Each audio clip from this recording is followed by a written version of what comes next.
Marvel Snaps 2 limited time game mode. The Sanctum Showdown is here, and you all are looking for a deck list not stuffed full of Guardians of the Galaxy that is competitive and fun.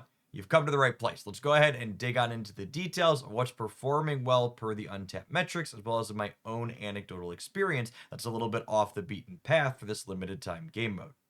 One of my personal favorite decks in the regular Marvel Stat Ladder is absolutely phenomenal in Sanctum Showdown.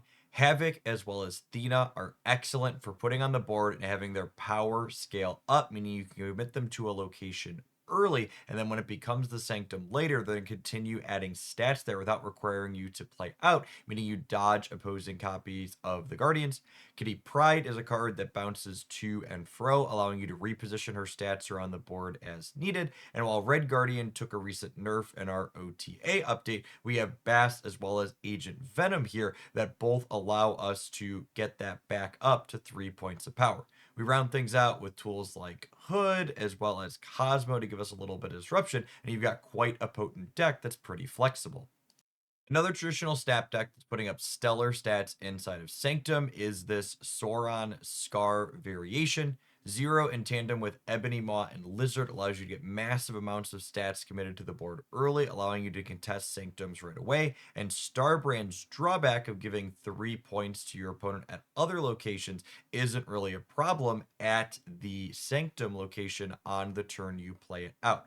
This deck list has the ability to win quickly with its big stats, but it also doesn't mind going a little bit late, thanks to its other's namesake Scar giving you stats in the late game, and Enchantress even being a disruptive element that can get rid of your own card's drawbacks.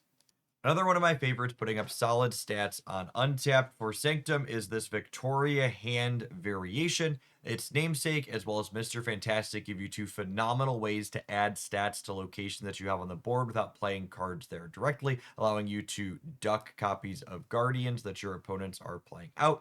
Moonstone also works really cleanly for buffing these up later in the game. Shadow King is a phenomenal tech card right now, in my opinion, as well, because in the off chance you do need to let your opponent stick a Guardian hit early, Shadow King can reset it later, making it easier to contest that lane as the game goes long.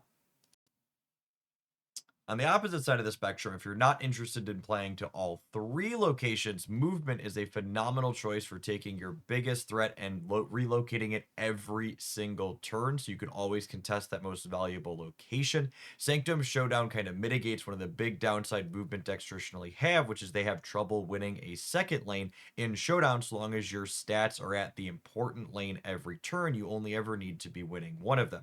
Iron Fist, Ghost Spider, Madam Web, and even Doctor Strange, once your opponent thinks you're finally out of moves, allow you to dance a single Human Torch, Dagger, or Vulture all around the board, consistently dominating the Sanctum wherever it shuffles around to. Speaking of dancing around the board, another fantastic way to accomplish this is with Werewolf by Night being led around by various on-revealed cards. You can constantly be relocating its stats to the Sanctum every turn. Well, obviously, you could pair this card with the Guardians of the Galaxy like many people have been doing. I took a little bit of a different spin on stream and had a lot of success and fun with it. In particular, White Widow is one of the few clog cards that's legal to be played in Sanctum Showdown because technically you can break her drawback by filling the lane. In enter Red Guardian, who has clean synergy with her. If you curve White Widow into Red Guardian, you wipe the text off of that Widow's Bite, leaving them with a -6 card on their side of the board. That's very detrimental. Even without this two-card combo, though, White Widow is fantastic at contesting locations early, since she's adding 6 points of power for 2 energy, which is on par with something like Star-Lord without requiring that you land the hit. Merlin is especially potent inside of the shell, letting you jump Werewolf by Night into locations that already have 3 cards in it, giving you a ton of flexibility with where the dog ends up at every single turn. There are a few different builds of Destroy putting up solid stats in Sanctum Showdown by the untapped metrics, both with and without Dormammu, but since it's the most recent card release, I figured I'd include a build up here with that in it. I was a little surprised to see this at first glance, but then I started thinking about it, and cards like Uncle Ben and Bucky Barnes are pretty good at adding stats to the board early, and Killmonger seems like a pretty well-positioned tech card overall, with lots of Rocket Raccoons adding 5 stats to the board in key spots that's well-positioned to be blowing away. With Sanctum Showdown having such a high focus on people playing cards to the board early and often, it means that effects like Man Thing as well as Laufey that really punish your opponent for playing out multiple cards quickly are things that are able to really shine.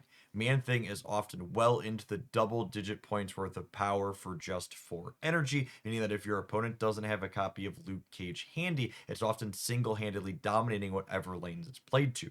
You pair this with Laufey or Hazmat distributing a couple other penalties across the board, and suddenly High Evolutionary's Abomination becomes a 0 energy 9 power stat stick that's difficult for a lot of opposing decks to keep up with. Our last Guardians free deck is a classic variation of Thanos Scar. It's good to see the Mad Titan can still be competitive, at least in Sanctum Showdown, even after its recent adjustment. And this build is pushing away from the tech card heavy builds we've seen to be more successful in recent memory. Armor and Cosmo, while disruptive towards your opponent, do operate their key function here of keeping our 10 power things alive. Cosmo in particular does a good job of serving double duty, though, shutting down opposing on reveals like the Guardians, while also stopping Shang-Chi from breaking up what we're bringing to the table.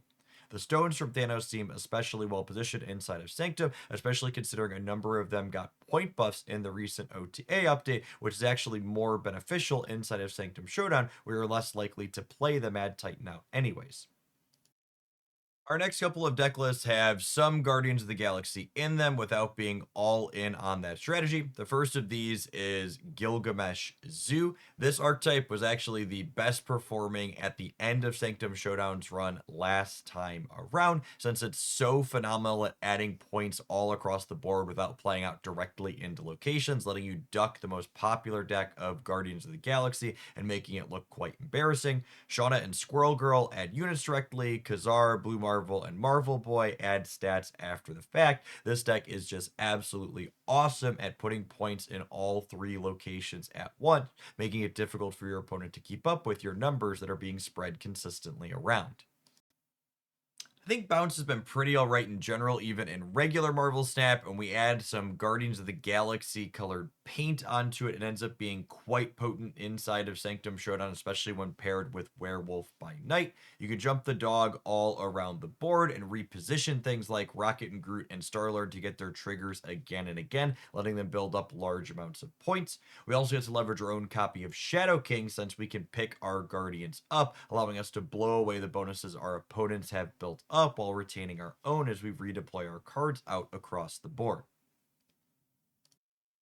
Finally, just as a point of reference, or if you're someone boring that wants to do what everyone else is doing, this is the most popular variation of the all-in Guardians of the Galaxy deck per the metrics on Untapped. It doesn't have bad stats, but it also doesn't have top of the pack metrics either. I would be kind of surprised if the obvious Guardians build ends up being the top performing deck as Sanctum wraps up. It wasn't last time, and I would be surprised if it is this time again. In addition to the Guardians, we've got a copy of Stegron as well as Vision to help you relocate both yours and your opponent's points around the board as the game goes on.